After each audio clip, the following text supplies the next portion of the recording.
100 ming so'm kartasiga paynet qilib beraman akalar. Shu mashinani olib qoldik. Mashina o'chgan, yurmayapti.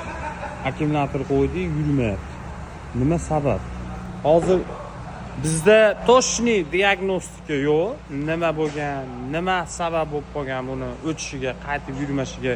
Mashinamiz 100 ming kilometrdan oshiqroq yurgan. Egasining aytishi bo'yicha, xo'p, mashina oxirgi o'chishdan oldin bo'lgan kasal taxometr o'ynagan, ustiga kirgan, xo'p, switch alishtirish kerak degan 3 ta switchasini alishtirishgan, keyin shaqillagan ovoz chiqib qolgan, shundan keyin o'chgan, shu bo'yi qaytib yurmadi. Mana akkumulyatorlar qo'yib, perekurit qilib bosib yurgizib ko'rdik, mashina yurishga umuman bir nima bo'lmayapti. So'rasak, mashina gulshitirda hech qanaqa tutun chiqqan yo'q, problema bo'lgan yo'q. Bitta o'shda ashbo'y pishdi deyapti. Endi biz sekin ochyapmiz, xudo xolasa